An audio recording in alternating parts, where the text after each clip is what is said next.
All right, so this is called Next Steps. We're not going to be using the slides until we get done with this particular handout. And we are going to, apologize for this, I need to be done by 1:57 because I'm going to run across the street to see the play that my daughter is in, which I've not seen yet, and today's the last opportunity, so that's where we're going. Okay. This is the 6th week, right? Yeah, this is week 6. We got one more. Yep. In fact, turn this open to the inside cover. So, this talks about the membership process, and depending on where you fall into things, you fall in some of these, okay?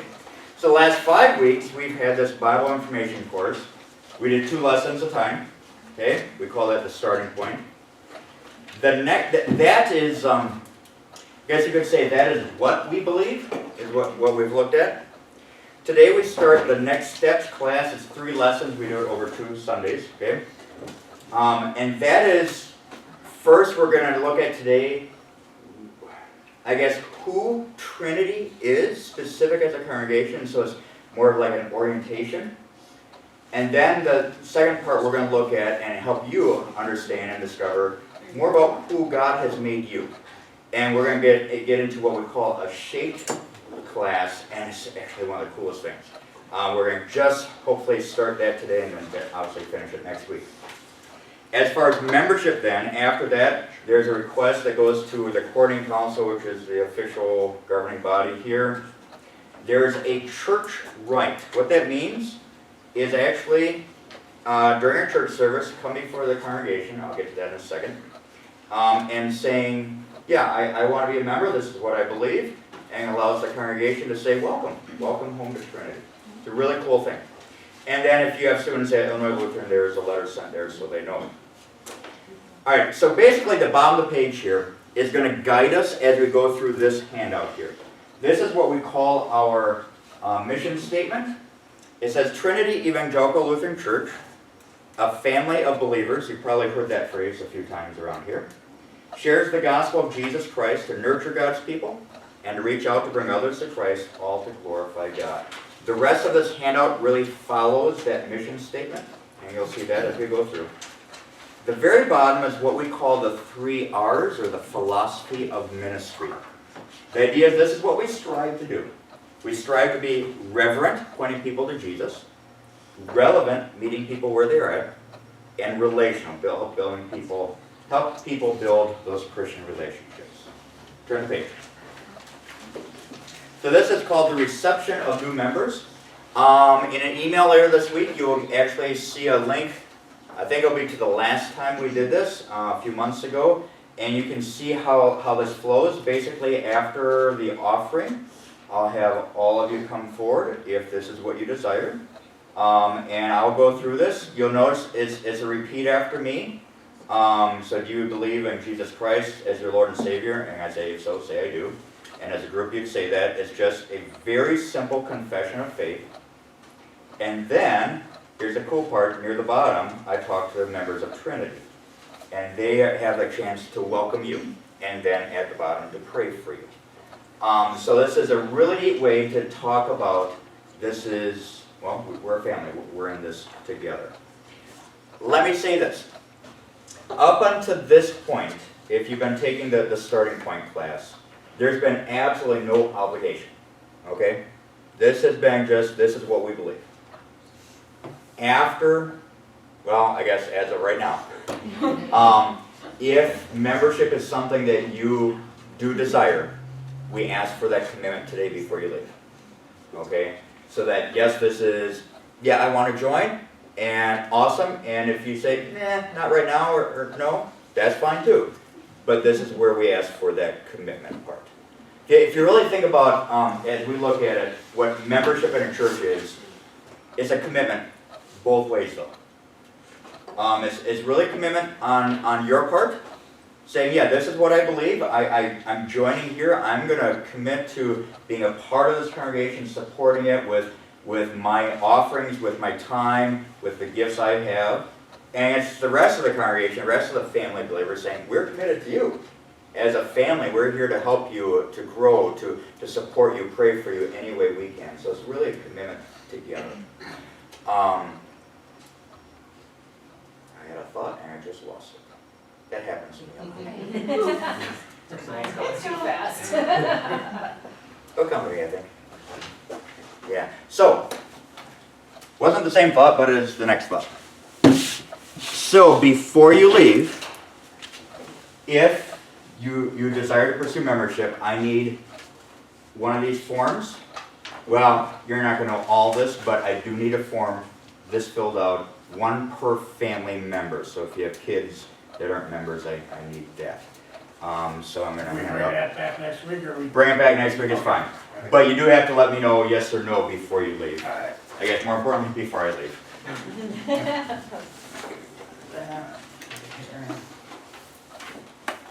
And actually, I think we're good as well.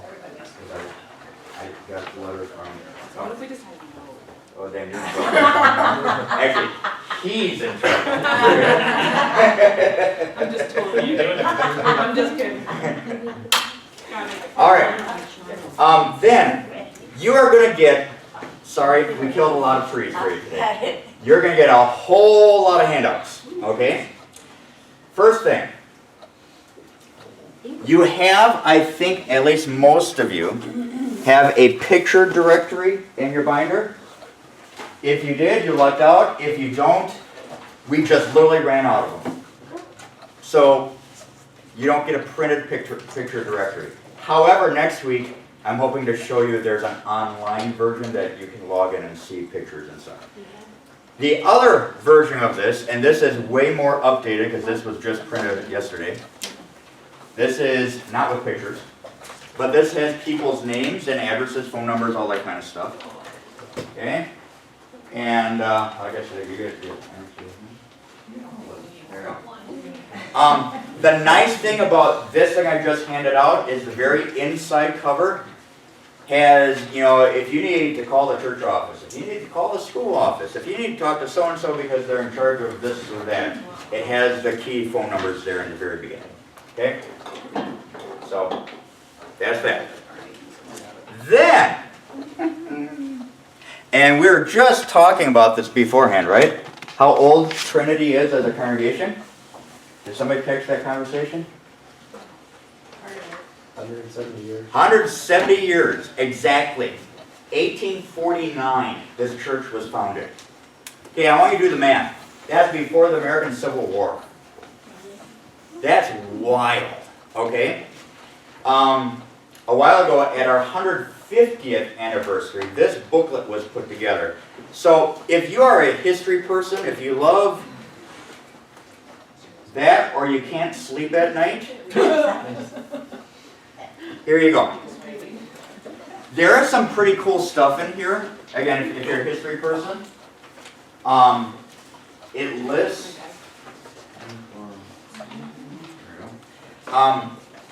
At some point in here, it lists by year just events that happened, and you can go back to 1849, and you can see some stuff here. There's no page numbers here. But I just noticed that a new pipe organ was purchased in 1900 for $1,000. You know what a new pipe organ costs now? Close to $500,000. Oh, here you go. 1911, the parsonage, that's the house where the pastor lived, was built for $3,500.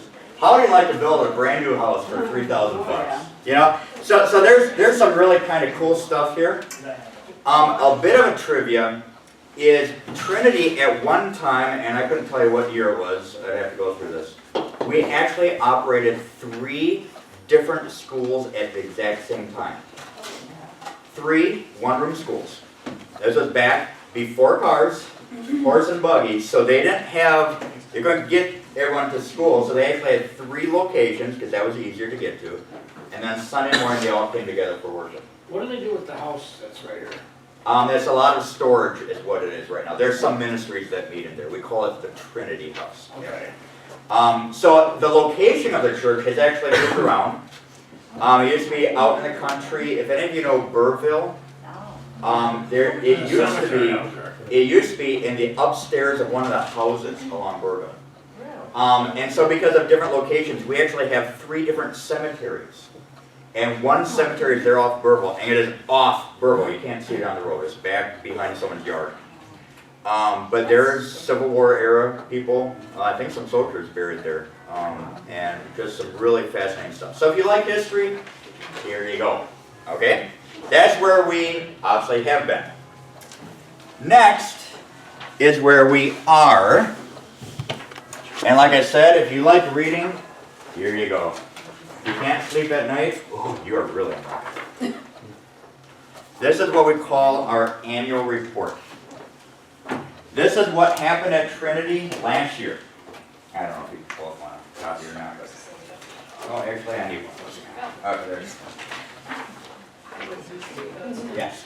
This is, if you haven't figured out yet, Trinity is a very active, a very busy congregation. We have a lot of ministries. And so this has a report of all what we did in 2018. And you just get a snapshot of just all the things that we have going on. So that's the past, that's the present, and now, like I said, you get a lot of handouts today. You got the future. Although not too much. We try to plan and do. I'll give you guys. This is what we call our long-range plan. It's called the Ministry Planning Optimizer. If you want to read it, we call it for short Trinity 2020 because we developed it 6 years ago, and 2020 seemed like a long time in the future. Not really. Yeah. So obviously, in just a few months, we're going to be coming on the end of this, and we'll be working on another long-range plan. But you can get an idea for what we planned to do 5 years ago when we started this. A lot of it we've done. Some of the big things, actually there's one big thing where we end up not happening. And that's okay. It's just, this is what we thought, by God's grace, we wanted to do. One of the big things that didn't happen, we were talking about starting a brand new church in Indiana, kind of St. John area. And things happened and it didn't work out. We may revisit that because there's not as many churches across the board, and there's a whole lot of people across the board. I got an update on that. Oh. I may or may not have talked to the mission council already. So. But it's only 20 minutes from there to here. Yep, Because we live in Cedar Lake. yep. I'd rather come here, I like this. Well, me too, but you know. But the population-wise, there's actually a need for churches. So, you know, so we may look at that again. But as you look through this, you can see some things. Oh yeah, we've had that for 2-3 years because 5 years ago we planned on doing it and put that in motion. So, a lot of stuff just for you to have. Okay, turn the page 4. This is where we get into, I think, I photocopied my copy, so I think you might have some scribbles on your copy. We'll find out. This is where we get into the mission statement. So on the top of the page it says, Trinity Evangelical Church of Family Believers shares the gospel of Jesus Christ to nurture God's people. So part 1 is what worship is all about. Matthew 28, Jesus said to them, all authority in heaven and on earth has been given to me. Therefore go and make disciples of all nations, baptizing them in the name of the Father and the Son and the Holy Spirit, and teaching them to obey everything I've commanded you. And surely I am with you always to the very end of the age. Okay, so just a few questions about what Jesus said there. He said, go and make disciples of all nations. What is a disciple? Follower. A follower, right? Someone that learns. How are we to bring people to faith? How are we to make them disciples, does it say? Teaching them and baptizing, right? But here's the trick question. Which words indicate we're not just to bring people to faith? Teaching them to obey everything I commanded. Right, it's not just knowing, it's not believing, but also obeying, living it up, right? So what is the greatest opportunity we have to nurture a family of believers to believe and do? What's the greatest opportunity we have here at Trinity? And greatest opportunity, think greatest number of people.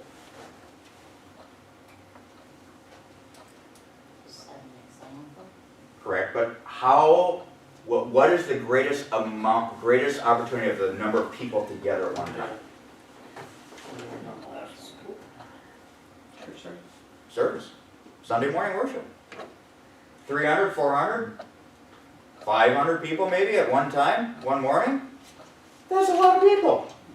Right? It's a great thing. You got it. But not everyone does it, right? So the next question here, what are some common concerns or disappointments or complaints often expressed about worship as reasons not to go to church? What do some people have for reasons? Work? Yep, right? Weather. Weather? Laziness. What's that? Laziness. What do you mean? Like you don't want to get out of bed. Sure, right? You can call it lazy, you can call it whatever you want, but right? Health is absolute. Football is a reason, right? Yeah. Some don't have no reason. They just don't want to, or never have. And so, if someone's never been in church before, then, don't know what you're missing if you've never, right? So there's a whole lot of reasons. The reason this is here is, okay, so I'm the lead pastor, but a big area of my responsibility is also worship. So if there's anything, any ideas you guys have, feel free to email me, text me or whatever. If you have ideas for worship, I'm game for trying anything. If it's reverent, relevant, and relational. If it meets our philosophy. But let's talk about worship, okay? There are basically two different ways you can think about Sunday morning church, about worship. You can think about it kind of like a concert. And if so you got the blanks here. I'm going to do this up here. If you think of Sunday morning like a concert, okay, who would be the audience? And by the way, your three options there are congregation, God, or pastor. Who would be the audience? Congregation. Congregation is the audience. Exactly. I'm going to abbreviate that, but that would be the audience. Okay? If this is a concert. Okay? So the congregation is there, entertaining, right? Who would be the performer then? Pastor. Yep. Right? I'm the one juggling the balls in the air or whatever it is, flaming torches. The performer. And then who's the director? Yep. Okay? I'll be honest, that's not what I want. I want Sunday morning to be something different. So if you think of it as worship, and not a concert, who's the audience of worship? God. God. He's the one we're worshiping, right? So he's the audience. Who's the performer? Congregation. Congregation, the people are, right? It is all of us together worshiping and praising God. And then who's the director? The pastor. Okay? This is the ideal. This is what we want. We don't want... We want people to actually be part of it. And not just sit there like at a concert, but actually participate. And that actually gets us going on the next page, but on the bottom, page 4. So is worship a time for service, what God and others get out of it? Serve us, what we get out of it? Or both? Bingo, turn the page. Let's look at Colossians. Colossians 3:16 says, "Let the message of Christ dwell among you richly, as you teach and admonish one another with all wisdom, through psalms, hymns, and songs from the Spirit, singing to God with gratitude in your hearts." So there are three aspects of worship that verse talks about. There's God speaking, or God coming to us, where it said the word of Christ dwelling you richly, as God's word. There's the people speaking to or encouraging one another. So it talks about teach and admonish one another. And then there's the people speaking to or responding to God, singing with gratitude in your heart. If you think of arrows, the first one, God speaking or coming to us, would be arrow coming down. The middle one where we encourage each other, you got the arrows going sideways. And then us speaking to God or responding, a big arrow pointed up. So, let's talk about Sunday morning church. Discuss how these aspects of worship take place in our worship services. Give me an example of Sunday morning where God is speaking to us or God is coming to his people. Through the readings. Readings, Prayer. prayers, we'll come back to that. Through your the words you've been preaching. The sermon, right? That's God explaining God's word, right? Any other ways where God is coming to us or speaking to us? Communion. The songs. Music. It depends on the wording of the songs, right? But some of the songs we sing are definitely God talking to us. Some mention communion. Absolutely, Christ's body and blood. There with the bread and wine. He's coming to us. So actually there's a whole bunch here, okay? What about the next one? People speaking to or encouraging each other. So the sideways arrows. What are some examples of that? It can be, right? Some of the songs encouraging each other. I'll tell you, the one video briefly you saw of the 500 teenagers singing at a choral fest, that's pretty encouraging when you get teenagers doing it. That was awesome, okay? Other examples. Just meeting together. Just being together, Oh. being there together. Fellowship. Fellowship, okay? What else? The offering.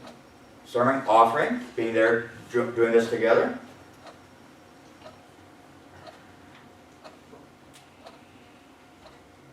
The sermon is too. If you're participating, thinking about participating in it, can be. Acknowledging when people are baptized or Absolutely, right? Write down. fellowship before and after service. Uh-huh. Donuts. Yeah. Yeah. Another one, actually praying for each other, like we did today, right? Even when after the sermon we confess together the Apostles' Creed, that can encourage each other. So it's actually a whole lot of things. What about the last one? The people speaking to or responding to God. What? Prayers. Prayers? Absolutely, we're talking to God, right? What else? Songs. What? Songs. Songs, because depending on the words, we're talking to God. Confession of sins. What else? The offering. We're responding to God. Usually after hearing forgiveness, we respond with a song or something like that too. So that, if you break up the service, you start seeing all these aspects. And sometimes one thing hits all three. A song that we sing could actually be all three, couldn't it? Just depends on how the wording is. So here's the question: how can we make our worship services more meaningful? Once again, I'm not going to spend time here because if you do have something, I found out people aren't exactly willing to volunteer, but shoot me an email. I'm game for anything. But here are two discussion questions. A person can be a Christian and never worship God. What do you think of that statement? Will you agree with that? You can say you're a Christian, But but you just don't Your act. practice it. actions do show, right? What about the next one? I can worship God by myself at home just as well as in church. She was into call to fellowship. Right? Can you worship God at home? Yeah. Yeah. Can you pray to Him at home? Yes. Can you read His Bible at home? Yes. Can you sing at home? Yes. Sure, you can. Right? But are you missing some things? That fellowship aspect? The sacrament of communion, can't do that at home. I mean, you can sing by yourself at home, but you don't get much encouragement, especially if the dog runs away when you're singing, something like that, There's a reason God puts us together. In fact, we actually looked at that in one of the lessons, I think it was last week. So here's a statement right in the middle of the page, and I have no idea where this originated from, but it makes you think. Going to church will not make a person a Christian. True? Yes. Yeah, absolutely, right? Going to church will not get a person to heaven. True. But a Christian who is on his way to heaven will go to church. Because this is God you're talking to. This is who you're worshiping. Hebrews 10 verse 25. Let us not give up meeting together, as some are in the habit of doing, but let us encourage one another, and all the more as you see the day is capital D. It's talking about the last day, when Jesus returns. So the encouragement there is don't give up meeting, but meet, come to church. So the rest of the page there is just some general things about our worship schedule. Some of this, 8 o'clock Sunday morning is our traditional service, so that's going to be, you have the organ and things like that, the liturgy out of the hymnal. Tuesday nights, during the summer basically, 7 o'clock is a repeat of that Sunday morning, so if people are going on the weekend, they can come to church Tuesday night. Sunday mornings also is 9:30 and 11. We call this our blended service, and so it uses a lot of the elements of our traditional service just with more contemporary music type things. You get drums, you get stuff like that. Communion is served on the first and third Sundays of the month, and there's some special services. I think maybe we talked about this when we talked about communion. If there's a reason that someone can't have alcohol, so we have non-alcoholic wine, so it's basically, in essence, grape juice. So next week, at the end, I'm going to give you a backstage tour, and we'll actually go in a sanctuary and I'll show you how to take communion. But basically, the trays that have the little cups, we use white grape wine, and the very center circle of that is grape juice, and it's a darker color, so you know right away. So if that's something you need, that's where you take it. Also, a lot of people have issues with gluten. If that's something for you, let me know, because we have some special gluten-free wafers to give with that also. It talks about registration cards. So those cards that you fill out during the offering, there is a box there you can check for communion or taking communion. That's your way of saying, yep, I'm doing this. What we do is there's been all these different studies done in America of all these different churches. And what they found out is that if someone's worship pattern changes, you have like a 3 or 4 week window. That if, let's say someone is in church every Sunday, and they are not there for 3 or 4 weeks in a row, obviously there's some reason, right? So we have a ministry called the Good Shepherd Ministry. They're going to reach out and just say, hey, are you okay? Is everything okay?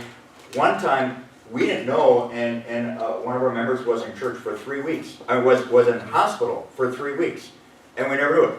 When you're in the hospital for 3 weeks, that's a pretty serious thing, and so once we found that out, go visit them and share an encouraging word, pray for them, things like that. So it's there to just see if something's gone on, and maybe the person's just been on vacation for 3 weeks, and awesome, see you when you get back, So we're gonna But tell you ahead of time. that works. We do have some special midweek festival services, and in fact that's coming up not this week, but next week. We start Advent, which is leading up to Christmas.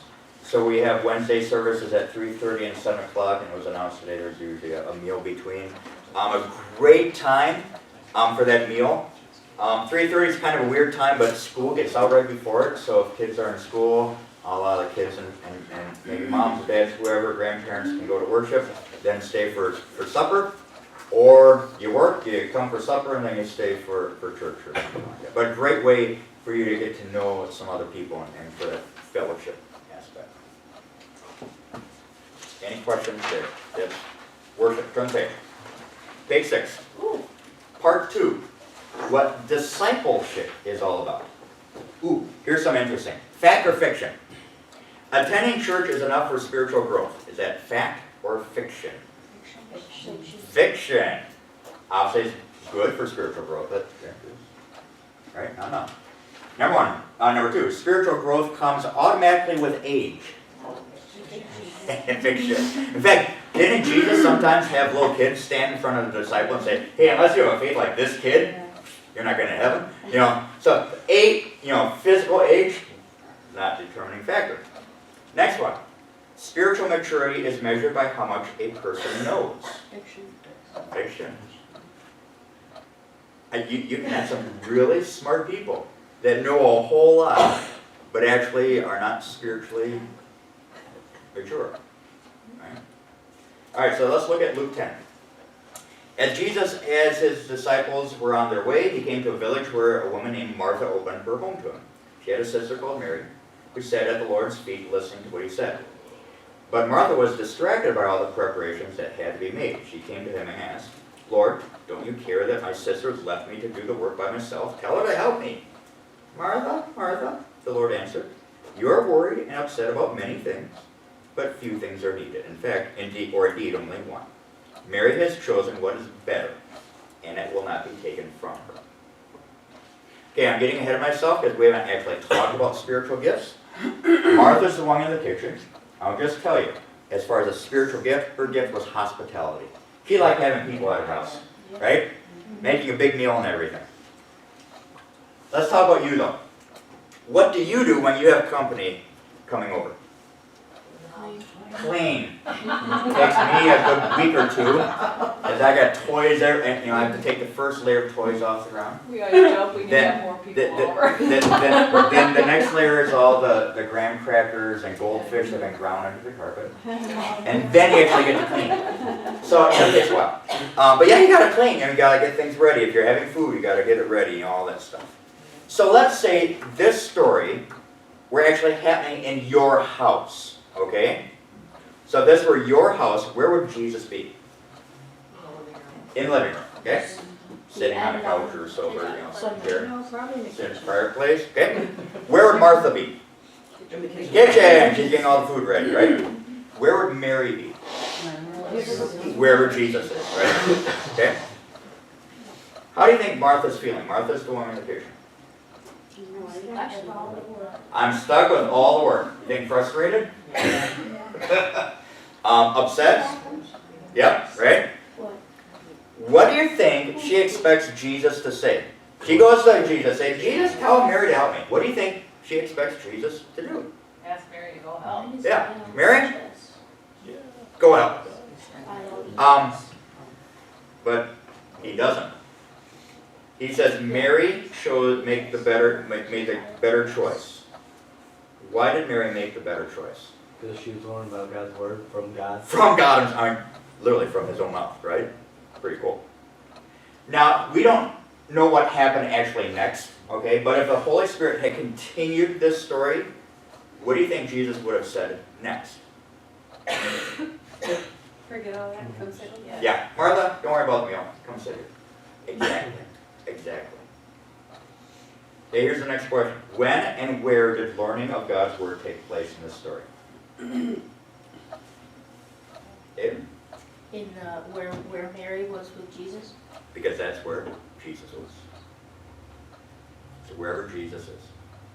So the next question is really for you personally. What strategy do you have for spending time with Jesus?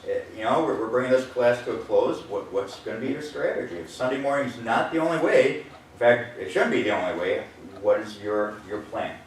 So there's, it says on the bottom, watch the church publication for Bible class opportunities at church. I love it that we just did the numbers, 2 weeks ago? And a third of everyone in worship was in a group Bible study that week. That's awesome. That is a phenomenal number. Now, this week is a little down because some of the Bible studies have actually run their course. They stopped because you got Thanksgiving and Christmas coming up. But they'll pick up again in January and such. So be sure to take a look at the publications, the worship folder, the slides, all that kind of stuff. There are also other things. And unfortunately, I don't have enough of these. So I'm just going to give one per table. Sorry, guys. This is a free magazine that comes out once a month. It's called Forward in Christ. When they come, they're just put on the tables and the coffee court, things like that. It's from the Wells, from our church body. And there are Bible studies you can go through on your own in it. There are some great articles. I think a few weeks ago in the sermon I mentioned, the one regular article here, which I can't find, is Confessions of Faith. So it's just, here it is. It's just someone's personal story. There's actually an article, there's always an article written by teenagers, for teenagers I think. There's a Heart to Heart, so for parenting. Just some great stuff in here to help you in your spiritual growth. in addition to this, are these little books. I don't know if you've seen these around. These also are free. And I'm going to take one of those. I don't think I have enough for one. Yeah, we don't need two. Just You reflex. guys know. So these are called meditations. They are meant to be, you can read it like in 5 minutes. One per day. There's a little Bible verse, a little devotion, and a prayer at the bottom. Really great devotionals. You can also go to wells.net or get the Wells app on your smartphone. They have devotionals there you can listen to or read. Just a lot of ways. And I know, Pastor Cook, you really like the YouVersion Bible app? Yep, YouVersion Bible app. So you may hear more about the YouVersion of the Bible app for that as we go forward, maybe. BibleGateway.com is another website. It has thousands, I don't know about thousands, but hundreds of translations, different versions. You can listen to it also. I listen to an Audible Bible whenever I'm driving around, things like that. Then also here is what we've called the spiritual growth path. The idea here is this was a repeating set of classes, like every 2 or 3 years we get through all these. There's some great classes in here. We haven't done this for a year and a half because I've been the only guy here, and so we really haven't had the people to teach all these classes, so maybe some of these we'll get back through. It's like a dartboard. That's exactly what it's meant to be. You got it. Alright, turn the page. Part 3. What stewardship is all about. Stewardship involves usually 3 T's: time, talent, and treasure. We're going to talk about time first. But first, 1 Corinthians 4 says, "Now it is required that those who have been given a trust must prove faithful." What does it mean to be faithful with something? If you've been entrusted with something, what does it mean to be faithful? Honest and true. What is that? Honest and true. Honest and true. What else? What else? You can rely, reliable, right? So being faithful or faithfulness has the idea of someone else can rely on you because they know you're going to do a good job, or you do your best, right? That's kind of faithfulness. You do your best with what you have. So let's talk about faithful stewardship of time. When a person says, "I don't have time for that," what are they really saying about that? Is Whatever that that is. important? Yeah, it's not a priority, right? It's not that important, okay? And we all do that, right? I just don't have time for that because, yeah, not that important. So what are some faithful priorities of time? What are important to you? Worship, right? What else? What else would be a good faithful priority of time? Devotion. Devotion, personal growth, right? What's it? Work, you gotta pay the bills, right? School. Family. Spending time with your spouse, raising your kids. Date night. The faithful use of time. Yeah. What about money? Faithful stewardship of money. Here we go, got a bunch of statements. Myth or reality? God needs our money. Is that myth or reality? Myth. It's already his, right? He doesn't need our money, okay? But our next one, our gifts of money to the Lord pay the church's bill. Is that myth or reality? That's reality, okay? And we actually kind of heard about that in the video today. God will bless our giving by giving us more money back. Myth or reality? Myth. God does promise to bless us when we give, but He doesn't say if you give money, you're going to get money back, okay? Next one, it makes a difference whether it is a collection plate or an offering plate that is passed in worship. First of all, what do you think that, Yeah. if you hear the word collection plate, maybe let's go with this, what does that bring to mind? Something special. Taxes. Yeah. A tax collector, Something you're right? getting of your own free will. Something that's taken from, yeah, it's required, right? Something special that If it's an offering, what does that kind of have the connotation of? Free will. It's free will, okay? Now, that said, do I sometimes call it a collection plate? Yeah. You know, but there's, the difference in words do actually have a little different meaning. And I think ideally we want to emphasize that it's of our free will, it's not something. Last question here, or last statement. The hardest question about financial stewardship is how much should I give? Myth or reality? should be a myth. Reality. It is a reality. Yeah, I think for a lot of people it is reality, isn't it? Turn the page, let's talk about that. 1 Corinthians 9. Well, Each of you should give what you have decided in your heart to give, not reluctantly or under compulsion, for God loves a cheerful giver. And God is able to bless you abundantly, so that in all things, at all times, having all that you need, you abound in every good work. So look at verse 7. Who is to decide how much we give? Yeah, what's the phrase? What's the wording? Each of you, right? So individually. I don't tell you, you don't tell me. Each individual. How, though, is that decision to be arrived at? Decided in your heart. Yeah, And in prayer. and in prayer, and not reluctantly, right? So in other words, is not the afterthought, right? Coming to church and, oh, I gotta give something. What do I got? Lint, right? But it's something you really put thought into, as it says here, decided in your heart, okay? What about verse 8? What does verse 8 teach us about giving? be a cheerful. God will bless us, right? And we will have what we need, right? Maybe not what we want, but definitely what we need. Keep on looking, 1 Corinthians 16. Now about the collection for the Lord's people, do what I told the Galatian churches to do. On the first day of every week, each one of you should set aside a sum of money in keeping with your income, saving it up so that when I come, no collections will have to be made.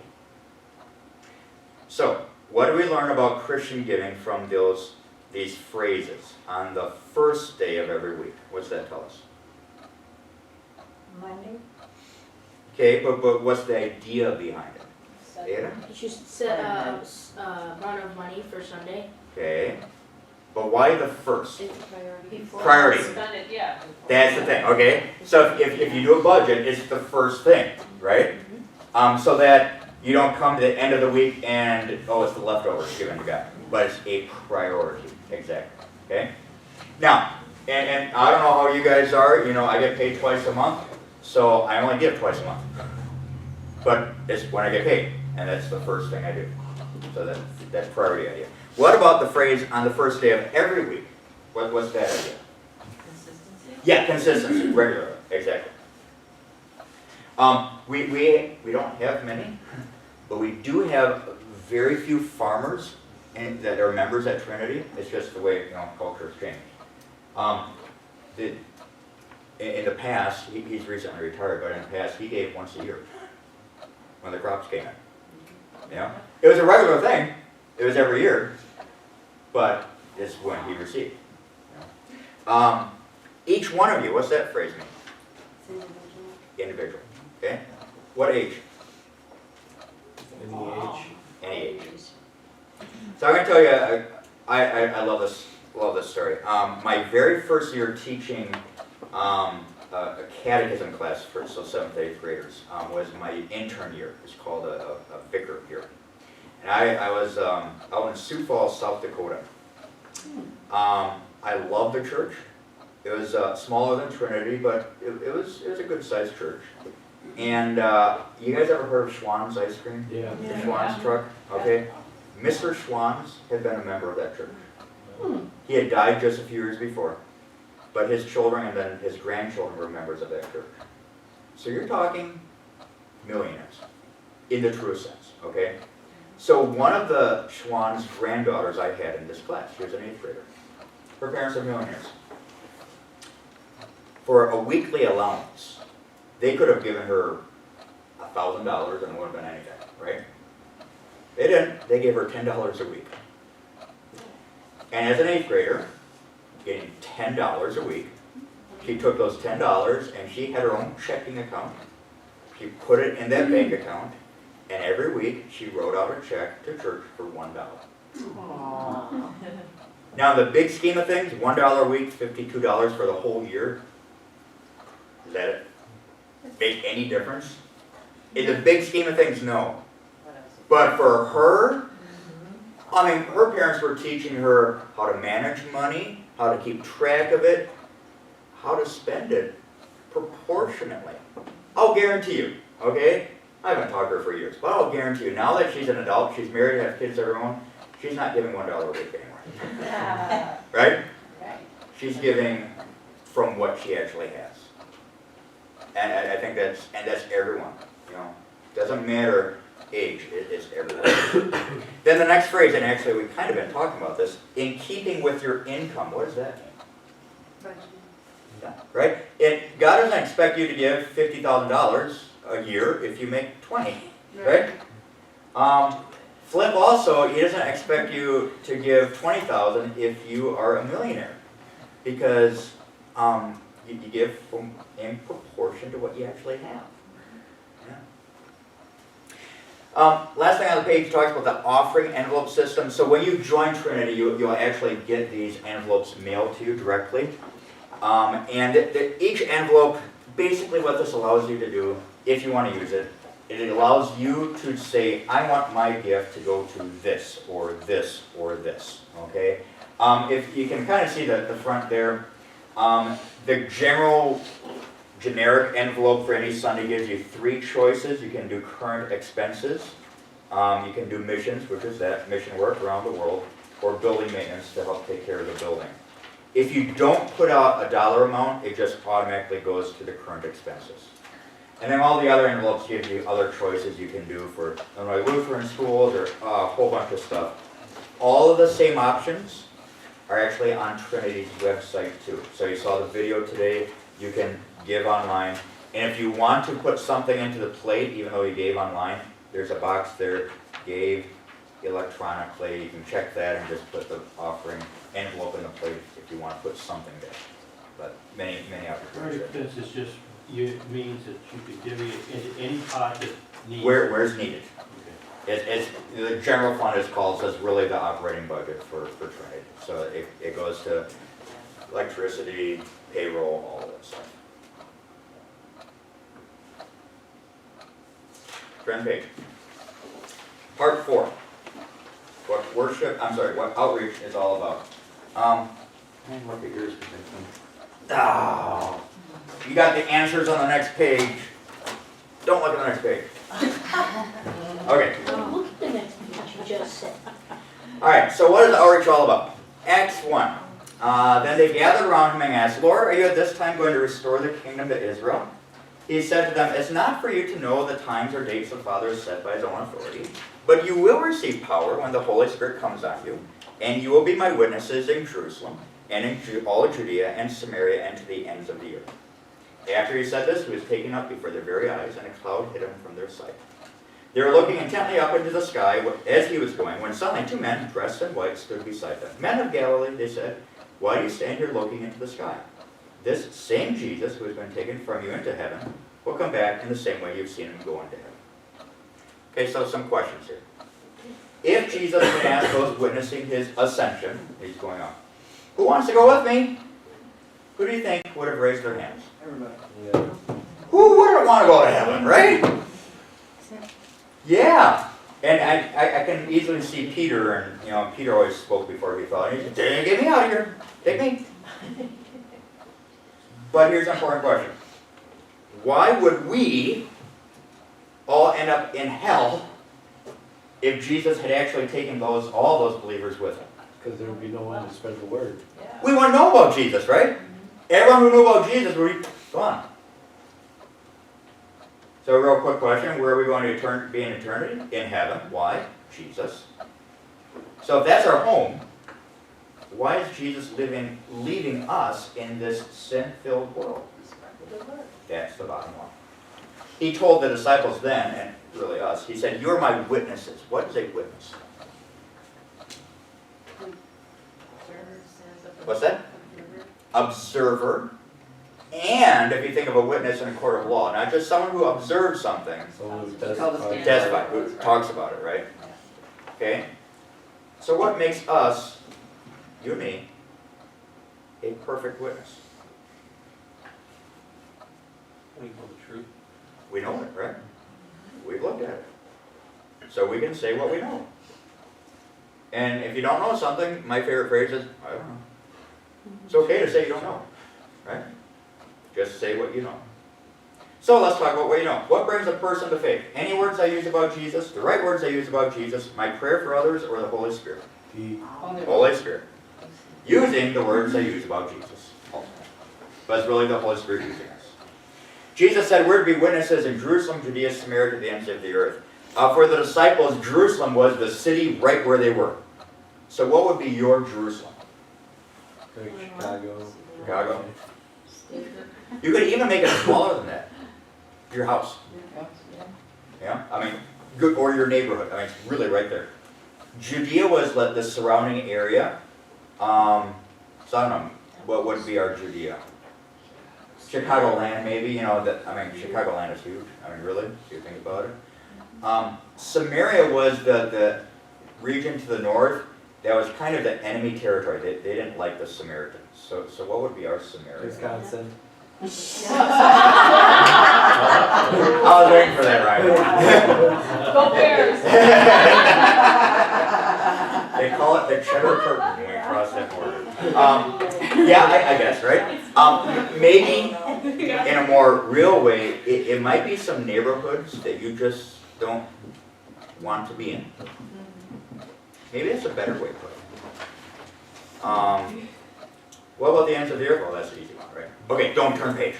Don't turn the page. Let's see if you guys can guess this. Surveys have revealed the following reasons people join a church. I'm going to give them. You guys try to figure out what the number one way of reasons that people join a church. Because of a previous loyalty to a denomination, because a pastor visited them, because a friend or relative invited them, because a trained member came to visit them, or because the church had a nice building or location. What do you think is the number one reason people come to a church? I've got the last one. The location? The location of the building. I'm gonna No. say family I think friends. it's right center. Friend or relative is correct. 56% of people who came to a church because a friend or relative invited them. Exactly, right? Okay. What do you think was the worst one? I would say Loyalty building. is to denomination? Close, but it wasn't. I would say building. Pastor. Yeah. It's the used car salesman mentality. Oh, Okay? If I come to someone as a pastor, hey, come to my church, what are they going to think the reason I want them to come to there's church? something in it for you. Exactly, right? Here, buy this car, it's a beauty. You know, whereas, if you bought a car, had a good experience at some place, and you tell a friend, hey, that was a pretty good place. They're gonna, I mean, it's the satisfied customer mentality, right? So, anyone, I'm actually the worst person. You're the best. And then, okay, turn the page so you can look at the numbers. So the 9% would be the previous loyalties, 3% for pastor, 56 for a friend or relative, 18 because a trained lay member came, and 14 because of location. Location. Way better than the pastor. Yep. So the idea for you, FRAN, stands for friends, relatives, acquaintances, and neighbors. Who is it that you know, who is it that knows you, that maybe you could actually invite because you're the number one way? Friends, relatives, acquaintances, and neighbors. There's another way of looking at this. Statistics also reveal in the United States, in a village of 1,000 people, 329 are Christian, 671 are not. So for the village of Crete, I forget the number here, I used to have it. You're talking thousands of people that don't have a church. There's a lot of opportunity. in Crete. Crete's got a lot of churches. If you just do the statistics, you know, or the ratio, it's, there's always opportunity. So what's the message of outreach? You have your options down there: love, trust, save, justice, sinful, substitute. People are what and cannot what themselves? Sinful and cannot save themselves. God is a God of what and what? Justice and love. Justice and love. Christ became the blank for sinners? Substitute. Faith blanks what Jesus did for me.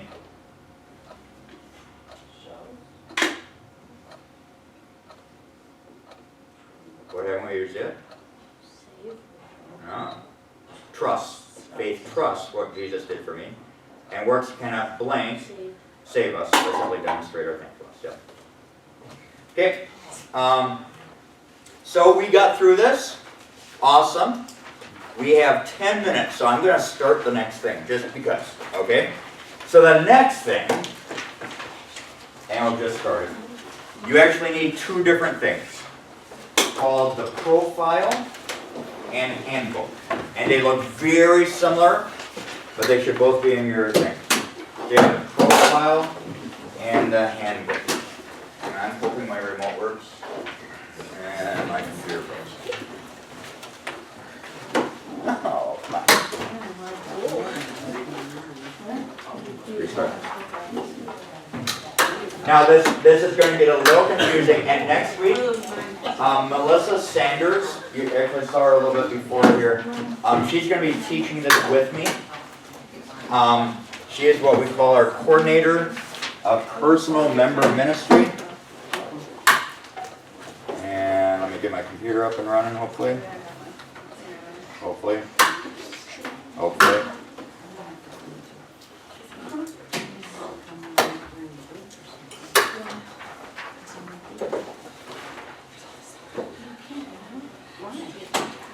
So you're gonna, for a little bit today and then definitely next week, you're gonna want your profile and the handbook, and you're gonna kind of go back and forth between them. You'll understand as we go forward why.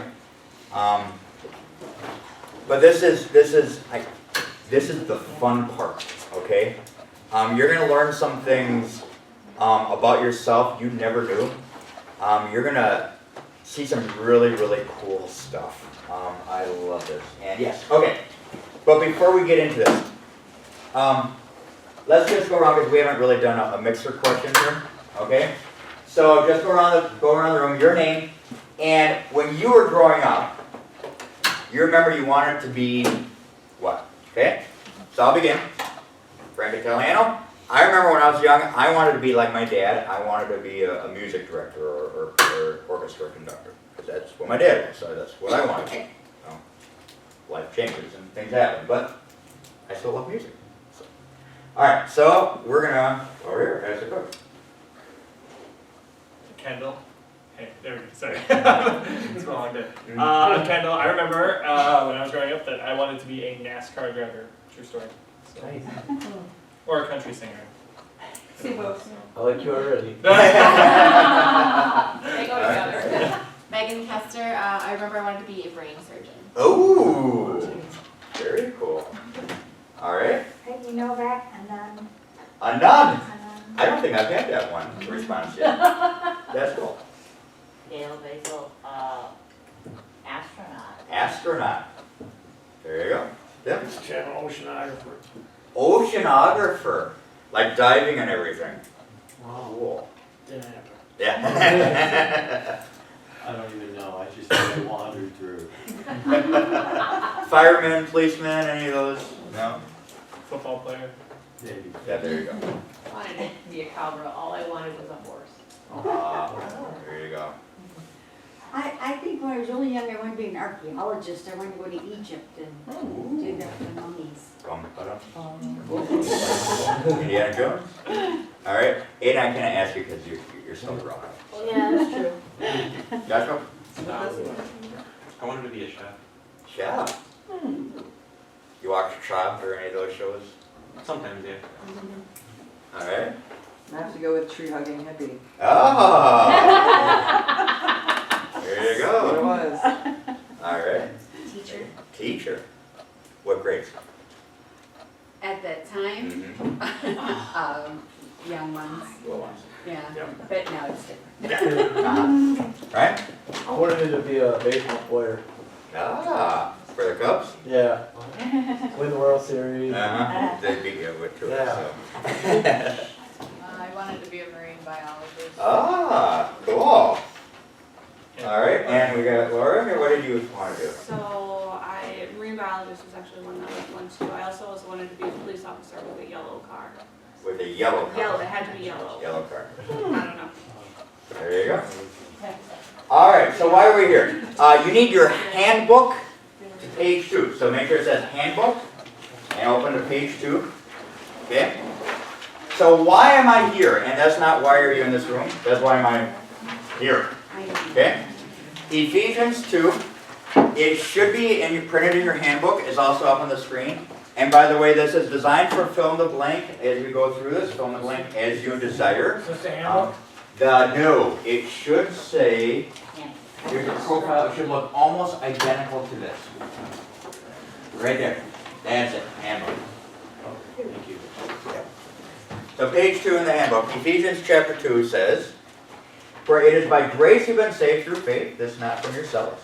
It is the gift of God, not by works, so that no one can boast. For we are God's handiwork, created in Christ Jesus to do good works, which God prepared in advance for us to do." So, some simple things here. We've been saved by grace through faith in Jesus, but we're not saved by what? Works. Exactly. So we're not saved by what we do, we're saved by what Jesus has done. An important word for us to understand as we go through this part of this course is the word ministry. When you hear the word ministry, what comes to mind? Work of Jesus. Outreach? What's that? Work of Jesus. Work of Jesus. What else comes to mind? What's that? Groups. Groups. Yeah, talking to other people. Ooh, yeah. Okay. And all those kind of fit. The word ministry simply means service. And so what we're going to be talking about is what we call personal ministry. So personal ministry is living out in Christ the special role God has prepared for me and prepared me for. So the idea of each one of us serving. So how we do that? How we live out our Christian faith and serve God and others is our personal ministry. We do this whether we're Christian servants at our homes, at work, at church, at school, in the community, in the world, basically, wherever we are. If you think of computer, if anybody likes computers, okay?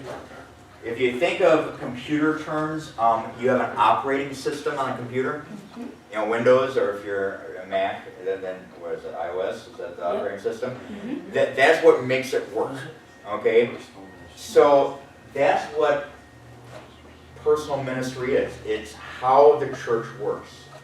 In other words, it is a response to God's love. Personal ministry is not optional, it's biblical.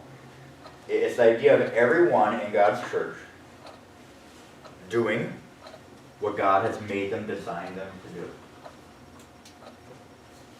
It's the operating system of the church. So, God has shaped us with His purpose in mind. And this idea of shape is actually an acronym. Each word stands for something that's going to be kind of outlined for specifically next week. But you ever heard that phrase, trying to put a square peg in a round hole? You know what I mean? You can jam it, you can pound it, you can try to force it, but it just never fits. So our goal, what we want, is for you to find the right fit. And whether that is here at church, at home, in community, but to understand what your fit is and to fit. So, shape. Just real quick, Each letter stands for something. Spiritual gifts is S. And you did that survey for today, and we'll get to that next week. H is for heart or for passion. A stands for abilities. P is for personality. And when we look at that, that's a fun one. That's real cool. E is for experience. And D is for doing. So that's going to guide us as we go forward here next week. And it is almost 2 o'clock. It's 5 before. So we're going to wrap up things. I really do need to get over there so I can actually see my daughter in the play. So, Do you, the forms I gave you, we'll need those back next week. However, if you do want officially to commit to pursue membership, I'm going to ask them to talk to you. Is that okay, Mary Beth? yeah, Because you've seen the play, right? yes, Yeah. yes, no, that's fine.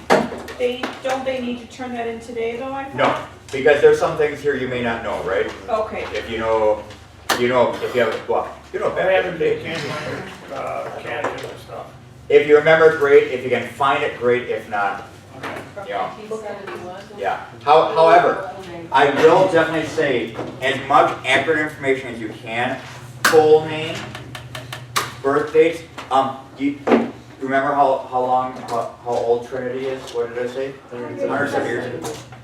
Almost, not quite every week, but several times a month. We get phone calls from people doing family history research. And hey, it was my great grandma so-and-so buried here, married here, or something. And so we're able to go on the records, but only if the records are accurate. So that's why we ask you to fill this out, because you never know. You know, in 80 years, your great-great-granddaughter may be doing some research on you.